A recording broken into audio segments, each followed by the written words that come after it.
Today, I'm going to share with you how and why I get my kids to make their own school lunches.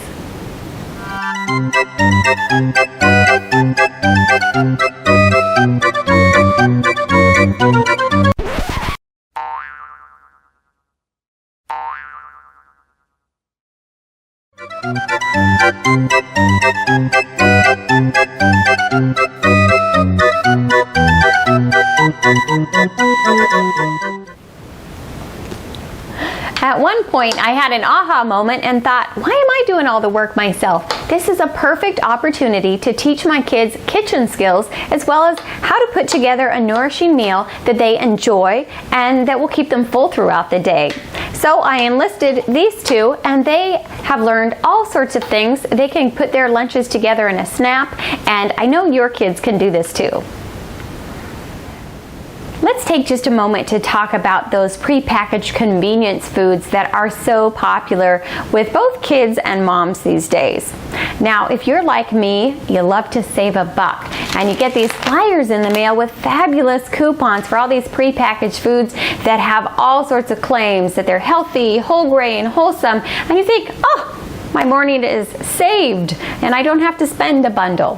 However, I'm sorry to break the news to you. Most of those foods really are food-like substances. They look like food, they smell like food, they even taste like food, but they're nutritionally void.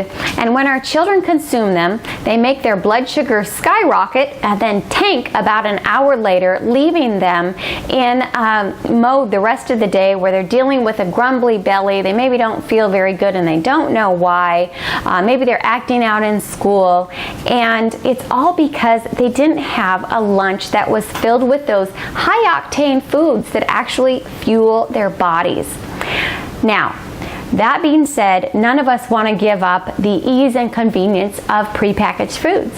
So I'm going to show you how I keep prepackaged foods in my home. However, we just prepackage them ourselves. With a little preparation, you can make your school mornings a breeze too. I wanted to share some of the gear that we use to pack lunches in our house. We found some things that really work well for our family and a few things that really don't work well for our family. So I'll show you our favorites and then talk a little bit about one that we don't prefer. First of all, we really like these lunch blocks by Rubbermaid. They just started making them in different colors, at least the ones that I found. The ones we bought before were all in green, but I like the ones in different colors because they make it really easy for the kids to find the lids that go with each container. I also really like the different sizes that they offer. This seems to be just perfect for carrots and celery sticks, and you know, this one's perfect for a little bit of hummus. They're just very convenient sizes.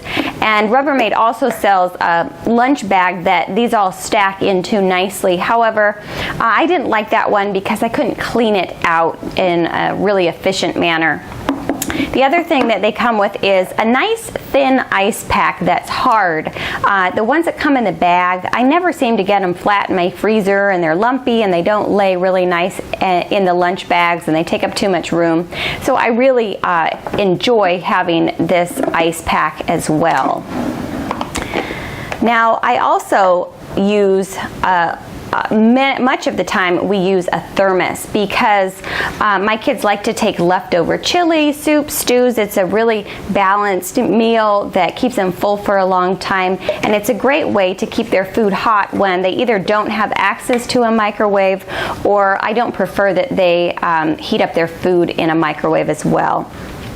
If you don't have one of those, you can get one of these ice packs that's actually also a hot pack. This says cryo freeze all over it, which makes you think that it's not a hot pack, but it is. You can just throw it in the microwave for a minute or two and then put it in the lunch bag, let's say with a warmed up burrito. So you want to warm up the food ahead of time, and it keeps it at a temperature that is still warm and pleasing to the palate. A few years ago, I bought these reusable lunch bags, and we actually have used them a lot. The only thing I caution you on this is that make sure that they can be thrown in the washing machine or hand washed. I like this one because it's kind of a canvas material that I can wipe off. You can see we've used these for a number of years and they've held up pretty well. Now, this is one that I bought last year thinking that my kids would really like it, that it would be convenient. It's stainless steel, it'd be easy to clean, but my youngest in particular could not manage the clasps. They were just, and even for me, you can see I'm struggling with trying to get this thing open. So although it seems really cute and handy, it just really wasn't. So I encourage you to look for lunch gear that works for your family and for your actual lunch boxes, because different sizes and shapes need different sizes of gear. I don't know about your kids, but my kids love finger foods. Anything that is bite-sized, it seems like they can easily eat it and talk at the same time. Maybe that's why it's so popular. So let's look at a list of foods that my family enjoys taking for lunches. We'll start off by talking about some proteins. Beef jerky is great because you don't have to have an ice pack. This is especially good when you're going on field trips, and you don't need a lot, but it keeps kids full for a long time. Salami is another big hit. I went to my son's classroom a couple years ago and brought various foods for them to try in hopes that the kids would choose some healthier things for their lunches, and salami was the #1 biggest hit. They loved this and would beg my son every day when he brought salami to school. I think it was because they just were protein and fat deficient, and this is a fabulous source of protein and fat. Next, I have a beef stick here. It's a salami stick, I think, that my daughter really likes. Again, this is very easy to pack. I can keep it in the pantry for days when I don't have any leftover ham or turkey that she might otherwise like. Another source of protein along with fat is dairy, and kids love dairy, so it's very popular. Especially cheese. I have some nice raw cheese here that my kids love. Yogurt is also a big hit. However, I want you to be really mindful of the labels that come with a lot of this prepackaged yogurt. For example, this strawberry yogurt sports 35 grams of sugar along with its protein and fat content. However, if you think about how much 35 grams of sugar is, that's as much as a can of pop, which is a lot. And then we have Greek yogurt, which usually has quite a bit less sugar. However, it is often non-fat. So if you can find full fat or even low fat, if you're going to use Greek yogurt, that will help to stabilize your kids' blood sugar and keep them full a lot longer. Now, what I like to do is I either make my own yogurt or buy whole fat plain yogurt, and then I add something such as this peach sauce to it so that my kids get a flavor that they like. So sometimes I add orange juice concentrate, sometimes we add just some berries, but they can mix it up however they like. Moving on to fats.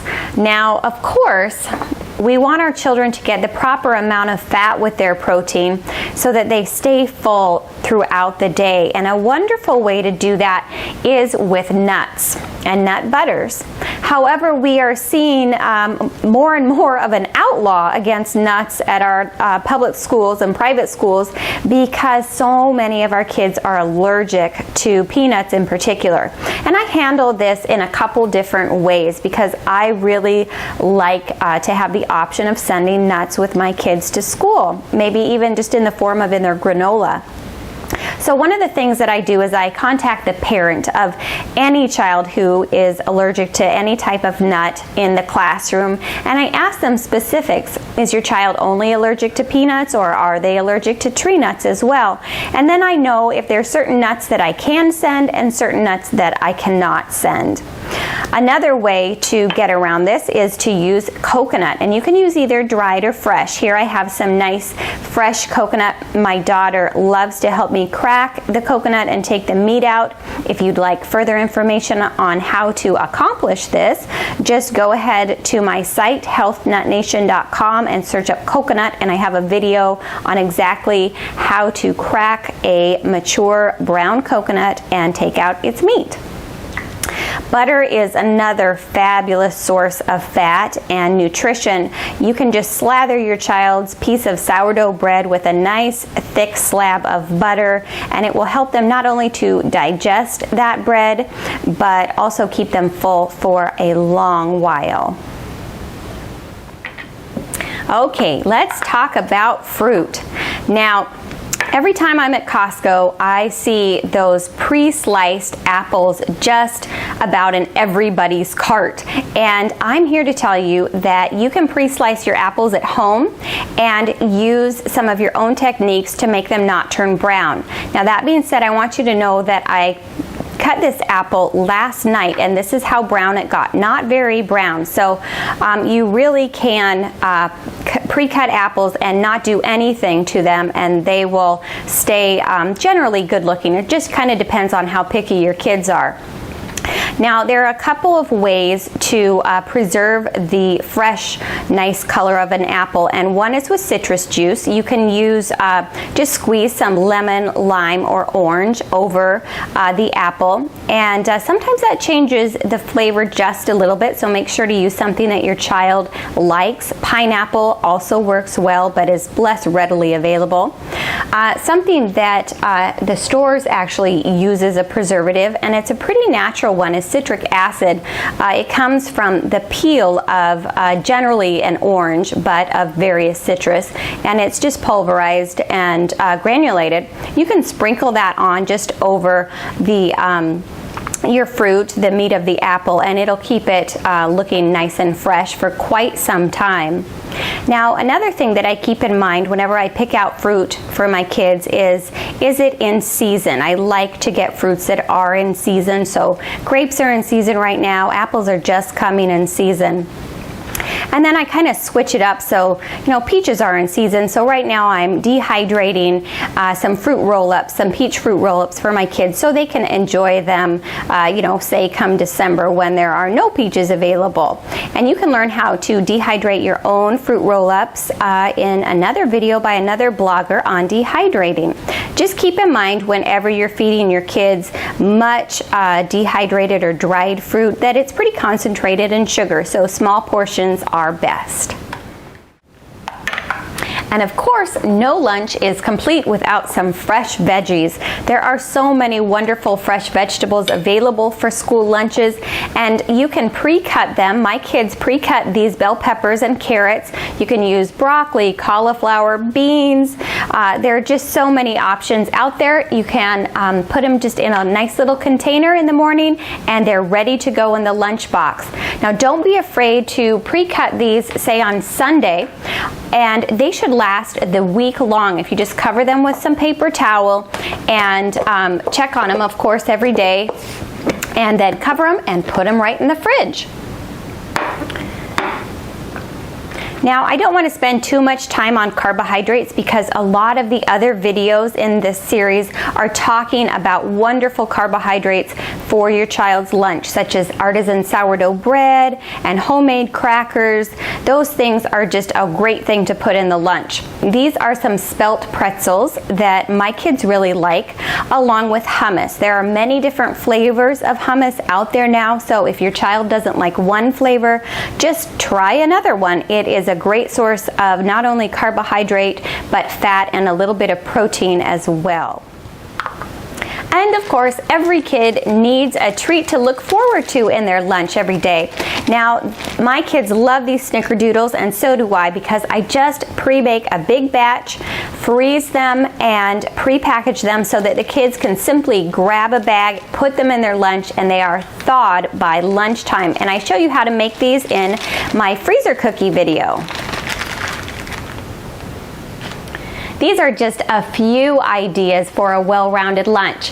Come up with a comprehensive list that you can keep on your fridge that your kids can add to and you can add to, so there's never a dull moment in the lunch world. Next, I'm going to show you how I teach my children how to use sharp knives so that they can help prepare some of this wonderful food. Don't be afraid to teach your child how to use a sharp knife properly at quite a young age. Of course, you're going to want to take their maturity level into account. Now, there are a few things that you always want to keep in mind. Number one is that they have a nice sharp knife, and number two is that they have a knife that fits their hand. They shouldn't be using a great big knife. You want to teach them how to properly hold the knife, how to always cut with their food on a flat surface. So you can see that I cut these carrots ahead of time in half so that she would have a nice flat surface to cut on. And last but not least, you want to teach them how to keep their fingers out of the way. Now, she's doing a good job keeping it away from her knife, but once she gets to the end, go ahead. She's going to turn her fingers under just a little bit and use that knuckle, and make sure to keep your thumb out of the way. There you go, to get that last little bit. Now, when she was younger, I would always cut that last little bit for her. And of course, you always want to make sure to be around it, that they have proper parental supervision when using a sharp knife. In addition to having knives that are properly sharpened, it's very important to have cutting boards that are non-slip.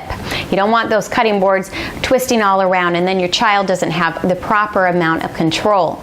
Now I want to share with you some of the tools that my children use on an almost daily basis that we find very helpful. Number one is an apple slicer. This is very easy to use, and you just want to make sure that you teach your child to hold the handles and not put their fingers down below, otherwise they can obviously get cut. Next, we have an egg slicer, which is great if your child likes hard-boiled eggs or egg salad sandwiches. My kids fight over who gets to slice the eggs because they think it's so much fun. And then I have a cheese slicer here, which just has a wire to cut and slice that cheese, so that the children don't even need a sharp knife to get uniform slices of cheese.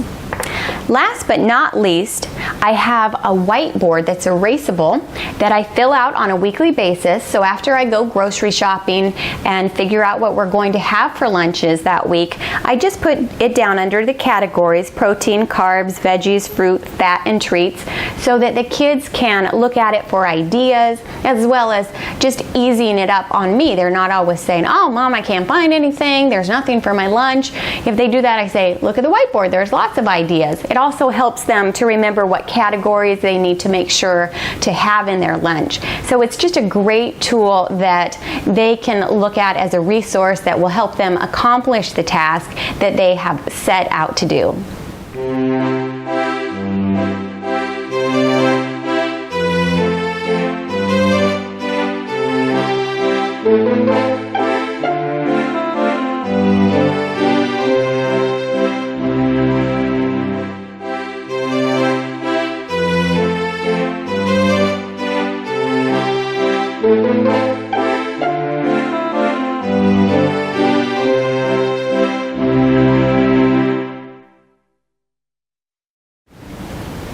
As moms, we often forget that we have very capable hands available to us right at our fingertips.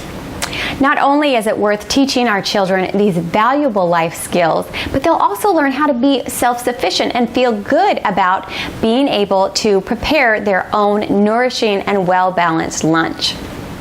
I hope that you've enjoyed learning how we do lunch in our house, and that you'll take some of these tips and tricks and implement them in your own kitchen to help make your busy life less stressful.